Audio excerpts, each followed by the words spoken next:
Michael with United Veterans Worldwide, excited today to meet with my friend Libby. She and I came in contact recently through Instagram. I saw some of her posts. I was very moved by her posts and loved her advocacy that she's doing, as I often speak about a journey of health and wellness that come after trauma, and seeing her give back to this community in such a loving and empathetic way is admirable. And so I want to introduce this global audience to Libby today. Libby, will you tell us a little bit about yourself? Hey, so my husband was a disabled veteran. We had been married almost 21 years and have 4 kids.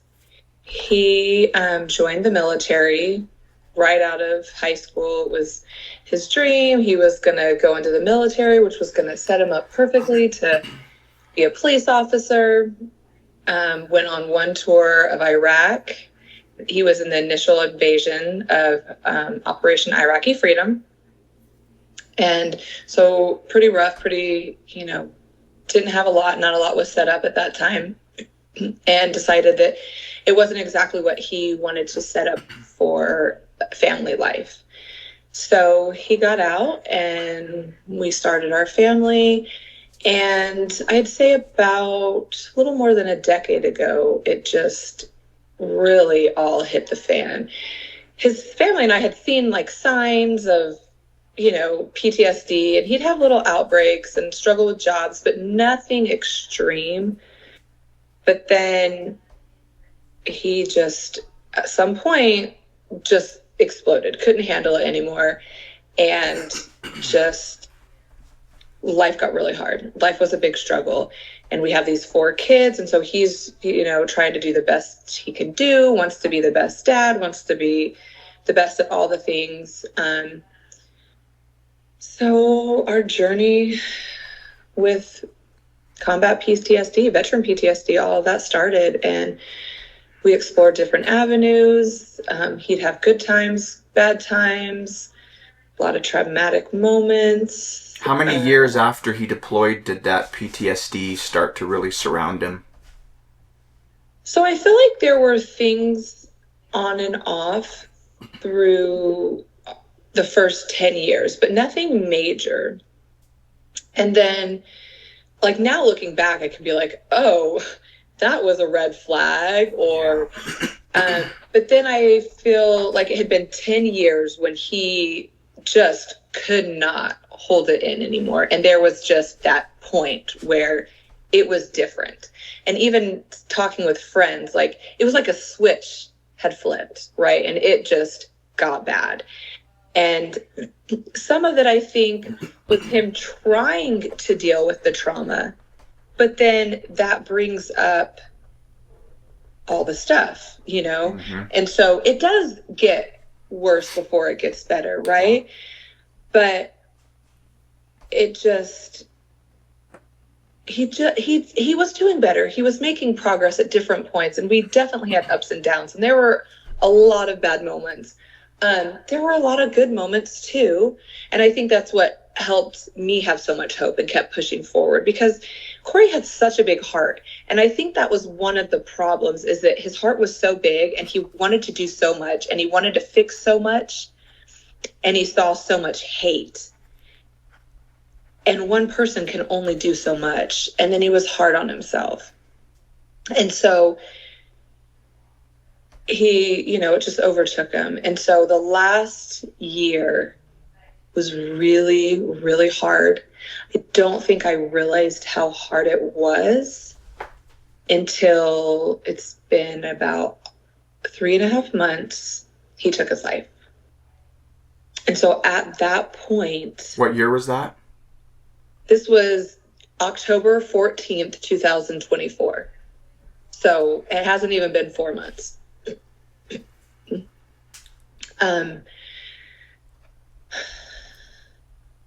And I think at that point, I realized how bad the last year had been.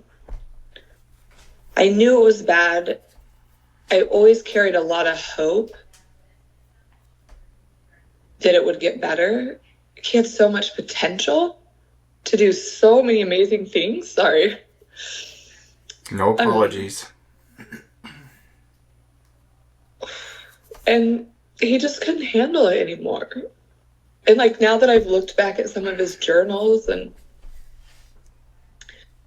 he really felt like demons were just like, he felt like a monster, some of the things he had to do, and that demons were just, you know, his demons were overtaking him, and he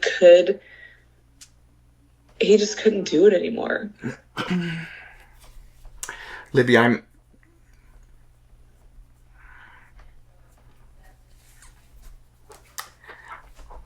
I didn't realize it had been so soon. Yeah. I thought there'd been more time. No, but I am like, this has been something for a while that has gone on in our marriage, is the threat to do this.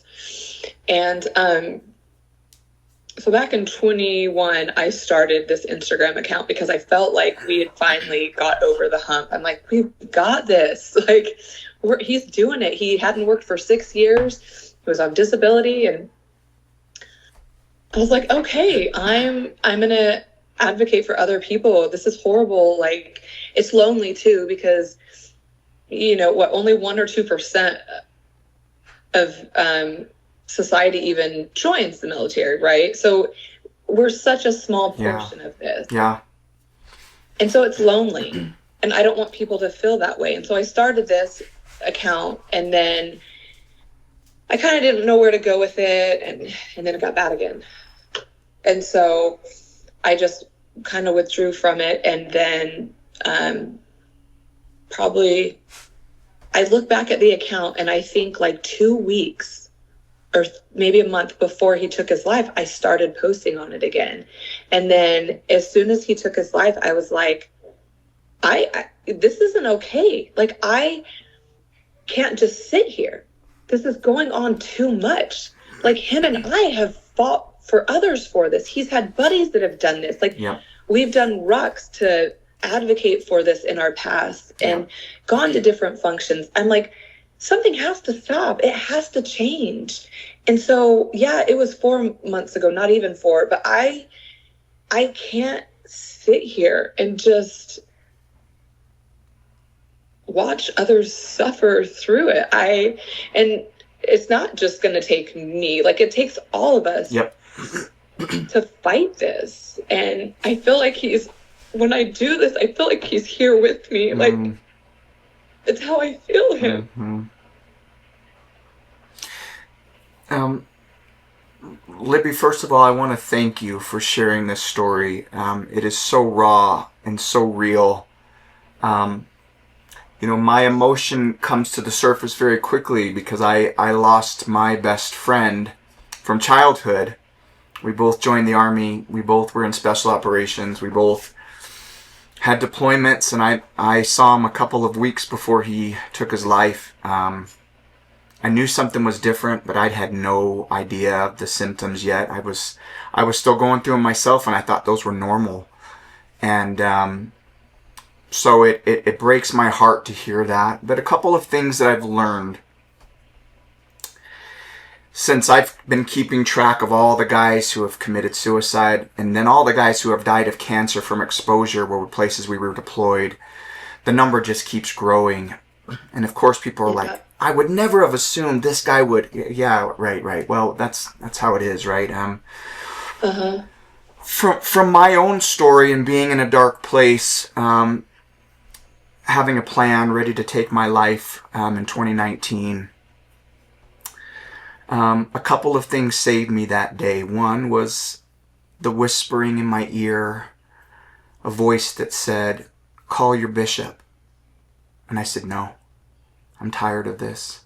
Call your wife. I said, no, I'm not calling my wife. The voice came again. Call your wife. And I don't know what made me do it that day, but I reached down and I dialed her number. And she came on the car speaker, and I told her I had a weapon on my lap, and I was parked in the park. And she said, throw it on the ground, drive home as fast as you can. I don't care if cops are following you. Get home right now. And that was the first time I think my life was saved. One, because I knew God knew where I was. And I had already Well, I'm glad that you're still here. Thank you. And I had already worked on several things for so long, but that darkness would not leave me. And so when we talk about Corey and his struggles, it's all too common for us. What I didn't know at the time, feeling alone, like I didn't realize other people were going through this too, I didn't understand that there was a period of darkness, but that it wouldn't last. That there was a path that would eventually break through it and get me on a path of healing. Yeah. And even if people told me, I don't know if I believed it. Yeah. And so, yeah. Yeah, sorry, go ahead. No.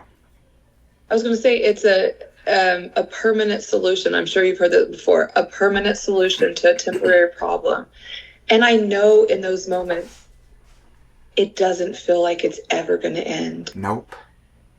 But it will. It can. Yep. And there were many times Corey called our bishop. We know our bishops very well, every single one of them. So I'm glad that you have some of the same support. Yeah. And I was asked a question once that was so critical to my healing. My religious leader asked me, he's like, hey, when was the last time you felt hope or God's love? I said, it's been years. Yeah. And he said, if you never again feel God's love or feel that hope, will you still choose to follow him?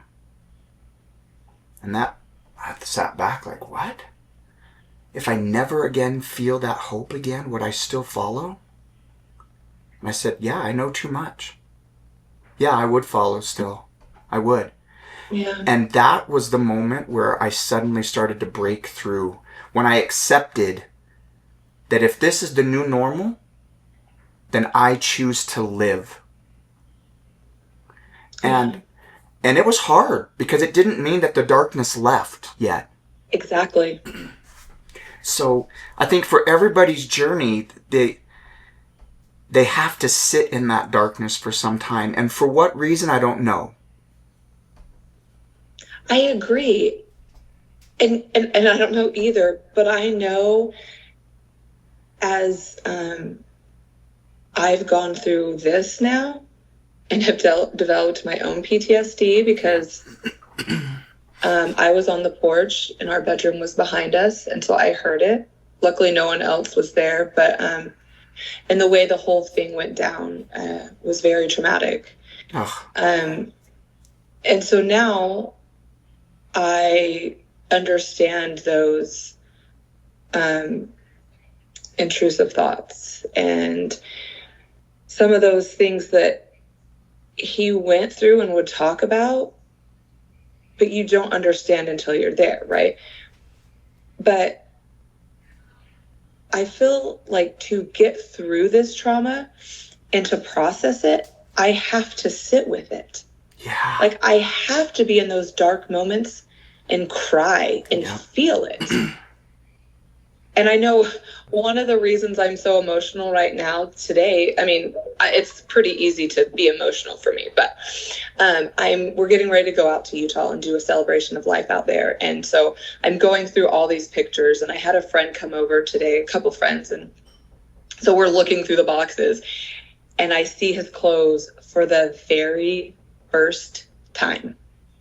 And because I didn't pack my house, my ward packed my house, and they moved me into a new house, and they unpacked me. I mean, you can't do these things by yourself.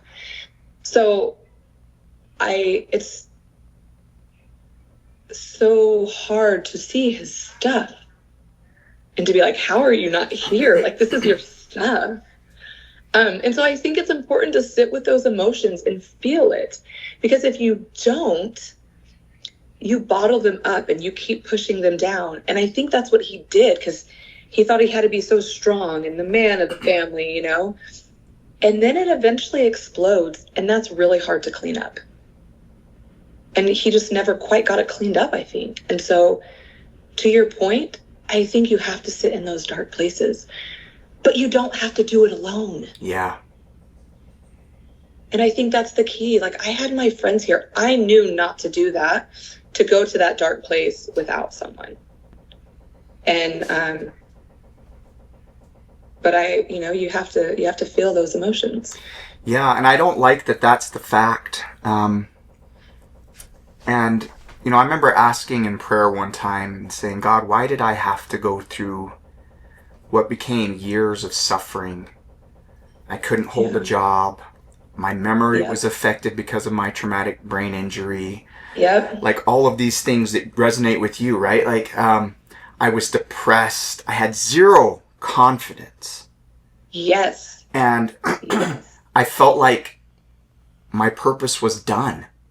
Yep. And then I saw my family struggling to understand me. And my kids were like, whoa, Dad's being weird. Like, what the freak, right? And I just didn't know that there was a reason for it. And the reason that ended up coming later on was starting this channel, because I felt like there's no way I could help people who were going through this at a mass level, like worldwide level. Yeah. If I hadn't first looked in that dark hallway and stood there for a while and said, ooh, I know what that feels like. But now, Libby, now that we have, we know how we can work with other people. And your message today will resonate with so many thousands of people. I promise you. I'll let you know when I get the view counts in a couple of weeks, and I'll tell you how many thousands of people have heard your message and have appreciated it. I hope to. I don't think. I mean, for so many reasons, right? For families in general, the wives, the veteran, like, had Corey known, because he would tell me, well, you're going to get this and you're going to get this and you got this in place, like, you're set up. Had he known what I was really going to have to go through and what his kids were going through, he would have thought a little bit harder, I think, I don't think he had the capacity to do it. I know, you're right. I don't think, because if he was thinking, and people tell me this all the time, Libby, if he was thinking, he wouldn't have done it. Yeah. I don't think he had the capacity. Nope. I at the time didn't have the capacity. So let's talk for a minute about emotional availability when we come home from deployments. I came home from deployments, and deployments for me with an infantry unit was non-physical. The only physical were fights. And I say fights because, like, someone would tick me off and we would settle it by fighting. So that was the only real touch. So coming home from deployment after combat, I didn't want to be touched. I didn't have any availability for emotional. Oh, Corey did not at all for emotional, No, and there were only moments where it was like I wanted to be physical with my spouse. But I had zero emotional availability. And that's the problem too, But because that's all you know. That's what was drilled in your head. That's all you were doing for months, year, whatever your deployment length was. That's all you had in you. Yeah, and so it's not fair to spouses, and what eventually became you being a caregiver in a sense to your spouse. Yeah. And so I want to validate all the anger, the sadness, all that you're feeling is legitimate. Yeah. And that is the one thing, when Corey was in the right mindset, when he could see what was going on, and I'm so glad I saved these texts, because now that I have them, he would tell me, I'm only here because, like, you're the one that's saving me, or I know you're doing so much right now. I know this is so hard on you. I'm going to try harder. I'm going to do better. And it's good to feel that validation, that he validates me, because it is hard. It's exhausting. Yeah. So when you have 4 kids. Oh, Yeah. It Yeah. makes it much harder, doesn't it? Yeah. So let's talk your journey of wellness now, going forward. What does that look like for you?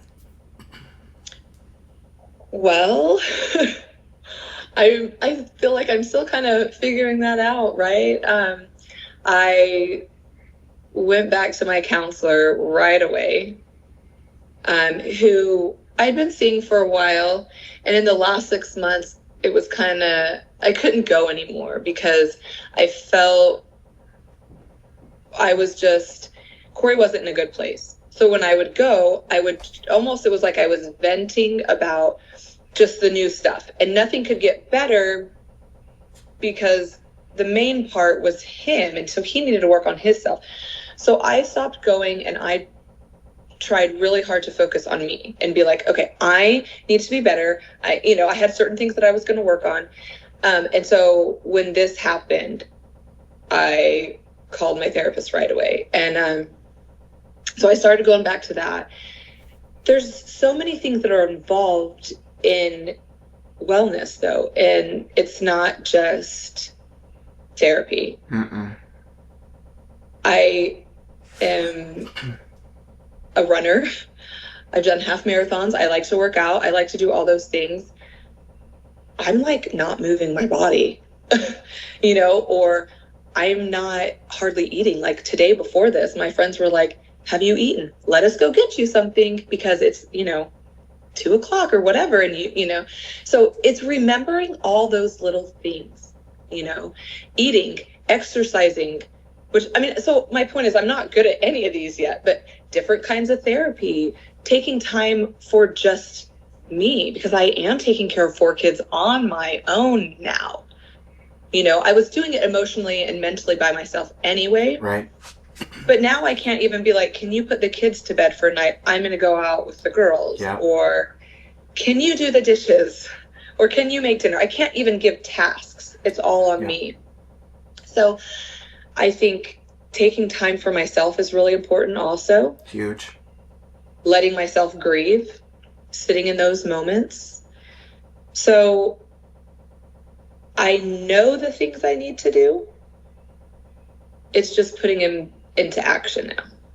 Yeah, maybe the first thought I have, Libby, for you is give yourself so much grace. Yeah. There's nothing that says you have to. I know. You can be as present as you possibly can for your kids, and if that's all you can do for that day, that's all you can do. But give yourself plenty of grace to grieve and sit in it and feel it, and all of those other things will come. And of course, I encourage people at a certain phase in their journey to pull the fitness, to pull the nutrition, to pull making new connections, right? All of these things that give us more joy, but at your own pace. Don't be hard on yourself. I try not to be. But with those things, I ran all the time, and Corey was big into working out too. Yeah. So now going on a run feels happy. Like, to me, it made me feel happy, right? It makes me feel good. Yep. But why do I want to make myself feel good? Because then it feels like life is normal, but life isn't normal. So there's that battle in my head. And then it's okay to find happy moments. But that's hard to justify. It's hard to allow yourself to do that. Yeah. And maybe down the road a little bit, you'll find that you're allowed to give yourself those moments of escape. Yeah. And that it's better for your overall health. But when we talk about post-traumatic stress, it's real. And it's like a backpack with weights. And over time, you take another brick out. Yeah. Because you're like, yep, this is the new normal. And as much as it's kind of feels like you're like this or even going like this some days, I promise you it starts to go like this. And you'll start to feel hope again and have vision for the future. And giving yourself plenty of grace in this time period is so important. Love yourself. Recognize that Corey, while gone physically, is not gone spiritually. And he's now finally in a place where there's no more pain. The only pain he has now is looking and saying, oh. Yeah, I do believe that. I mean, and that was I remember saying, the first night, he's not struggling anymore. He's not suffering. Those demons are not fighting and tearing into him anymore. And that, I don't know what the right word is. That brings me comfort, I guess. Yeah, in a way it does, but it doesn't so solve things, right? Like, no. you're still going to have to go through the grieving process of having been a single mom while married for a long time. That's a process. That's a process. Yeah, it is. It is. And I feel like I could have carried your weight. I could have helped carry your weight, but these little babies, they can't.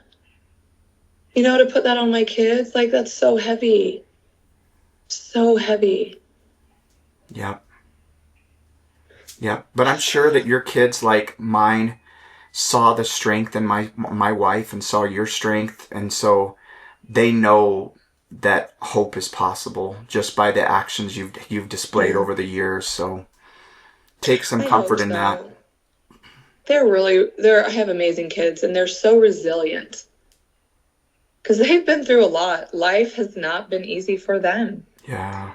But this takes the cake, you know? Oh, I'm sure. This is a hard one. I can't relate in that way. I mean, I really can't. Well, I'm glad. And I'm glad that your family can't relate. And that's why I want to get my message out. Like, it's not, I know Corey felt like you'll be better off. It'll be different. Like, I'm the problem here. I won't be here. But we just opened up harder and deeper in other problems. Yeah. So it's not the answer. Yeah. Because nothing can be fixed now. What was broken cannot be fixed. No. That door is closed. Yep. Now I'm fixing and helping my kids and myself. Like, there's no hope for that. That's gone. I have to find hope in something else now. Yeah. Yep. Yep. Yep. And unfortunately, I've seen this way too often, and I've talked to my best friend's wife afterwards and talked to another buddy who took his life and talked to his spouse, and that same place is where all of you end up. And it's not at the same place he left. It's down. Yeah. And if we could get that into the psyche of people who are feeling so dark and hopeless, to say, you realize that if you make that choice, you're dropping the whole level of your whole home. And it is a climb for everyone individually back up, even to break even. It's possible, and of course you will do it, and of course your kids will do it. But it's not an easy journey, and it's not fair. It's not fair. And oh my gosh, my kids have told me that, especially my daughter. She's 11. And numerous times, it's not fair, Mom. It's not fair. Mm-mm. It's not. I mean, I don't have an answer for that, because it's not. And no, but I want you to know you're not alone. And from one veteran to a veteran spouse, I appreciate your diligence to your husband for so many years. And the reality is, Libby, you couldn't save him. I know. As much as I wanted to, I know. And it was not easy. It's not easy living with them. No, it is a hard place. But my hat off to you. You did your part. Tried. No, I know you did. It was hard. I chose. Like, I feel like it would have been hard to leave. It was hard to stay. So the hard that I chose was to stay. And it just, now I'm in a new hard. Yeah, but there are so many blessings reserved for you. I can see them so clearly that I know there are. That you are going to find a place of healing. Not a place of curing, right? We don't talk curing. Curing puts us back to the original state. That's not going to be the case. We're going to come to a new place of healing where you discover joy and hope in a whole new way for your efforts. And I just reached out to a friend before you and I got on this call today. He's the brother of my best friend, and I just check on him periodically and Yeah. say, hey, how you doing? You're still in touch with your brother's kids. Are you keeping them going? And I'd never told him about this channel, what the work I was doing, so I shared it with them and said, hey, check out some of these videos. I think they'll be meaningful to you, and I think he'll love yours too, because he can resonate with a lot of that feeling too. A lot of people can, unfortunately. Yeah. So I know that it's a future tense where you'll have the energy and motivation to do some of these levers I talk about, which is like fitness, nutrition. Yeah. Talk to me about your joy of running. What does that look like, and what can that be in the future for you? I don't even know. I love the sunshine. So to me, I'm kind of a crazy runner. Like, I will go out when it's stupid hot and people think I'm crazy, but I just love running and being in the sun, and it makes me happy. And then when you're done, and I'm not saying it's not hard, like, it's hard, but then when I'm done, it just feels so good and rewarding, and you have all those endorphins going, and I feel like I've accomplished something. Yep. So it feels good. So I do believe that I'll get back there one day. I've got some amazing, and they're not going to let me fall. They're going to keep me going, and they know that at some point I do want to get back out there, and they keep pushing me when the time is right, and I know they're there for me to help me. I love that. And Libby, I love your advocacy that you've been working on for years, promoting awareness, and I want to encourage you to keep that up. And however I can help you to do that, I would love to, because it's such an important work. And I agree. The more we share our story, the more others will share theirs, and it no longer becomes secret or a darkness. It becomes to light, and there's such healing that can happen, and that takes place. I agree. I do feel like I heal a little bit as I share, and I think people have been really surprised that I've been pretty open with it, because I think suicide is a hard topic to touch on, right? Like, there's so many other things that happen that people die from, and that's all just as sad. But it doesn't feel as scary to talk about. But suicide is very scary to talk about, and people don't know how to approach it. But I feel like I have to get my story out, because this cannot keep happening. And I don't necessarily know the solution. But if I could even just help one person hang on one more day, then I feel like I've done something.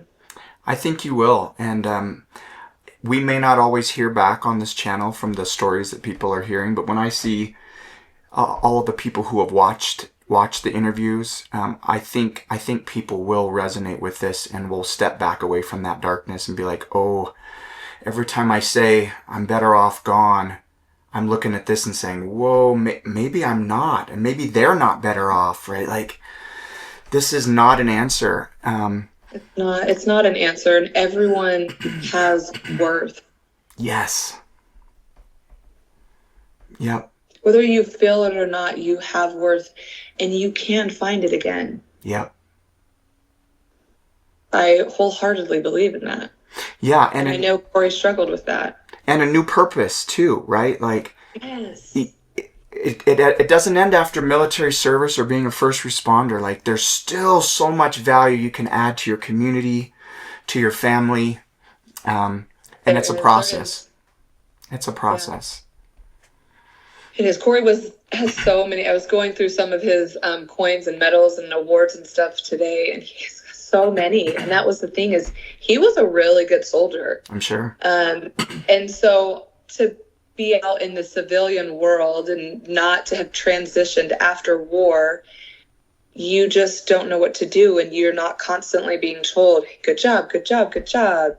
And so that was hard. That's hard on his self-esteem, and he just never could find his worth again. Yeah, and I don't know what it is, but like the military for me, obviously we're judged on our appearance, our physical fitness. Like where in the world are we rewarded for being in good shape, right? Very true. Very My true. company's like, get that spreadsheet done. I don't care if you're 300 pounds or if you're 180 pounds. It's like, oh, okay, well. But the military did. Oh yeah. You want him to lift weights every day, go to the gym every afternoon, and like he's there. But you ask him to take out some certain tasks at work with TBIs and stuff like that, like it's just not happening very well. No, and that's part of my challenge. I've been in a great company for a couple years, had great bosses that have supported me, but I'm running into the same thing, which is memory and complex tasks. Yes. I just can't. And I don't think I realized that so much. So when Corey got out, the police department thing didn't work very well. And so he actually got his RN. And so he worked, with a bunch of different nursing companies and in and out of hospitals. And the more experience he had, the higher positions he had in the last few jobs. And I think that's what started, because he finally went back to work after not working for 6 years. I think that's part of what started happening, is he was so much responsibility was put on him. He was an amazing nurse, but he couldn't do all the behind the scenes, the charting and all that. And so then he was getting told all these things he wasn't doing constantly because his brain could not keep up, literally. No. Like, it didn't matter how hard he tried, he could not. And so, this was what was happening the last few months of his life. And so I think that's part of what just took him down, is because there really is, and I haven't done enough research on it, and I'd love to do more now, which I think is something else, too, that's helpful if you're dealing with a veteran, is it's so important to educate yourself. Mm. Because I feel like if I had known more, maybe I would have handled things differently. I don't know. But yeah, the brain really is not working correctly. I wish I could have met Corey. I wish I could have found you earlier. I wish I could have gotten on this call with Corey and said, hey brother, I know what that's like. I feel it every day. And after the next job ends, I look in the mirror and I say, who am I? What am I capable of? And my new answer is, I'm capable of so much. Yeah, not all of this. Now this is complex. I really can't function here, but I can function here. And it's scary to do that. But I'm going to be launching a new fitness nutrition business going forward when this job ends. It's what I love. I'm working with people, and that'll be the new outlet, the new vision, the new purpose. In addition to continuing this work here, which is the most important, I think. But I think it's great to get everyone's story out. It is. It's so important. And Libby, from you, I feel so much. And again, like if I could paint that picture for you in the future, it is so bright. And I know it's hard right now, and it's justifiably hard. This is an impossible situation. It is. But I say impossible in the moment, but not in the future, because there will be moments in the future with so much joy for you and your kids. And I do believe that. I just wish he was here to enjoy it with me. I know.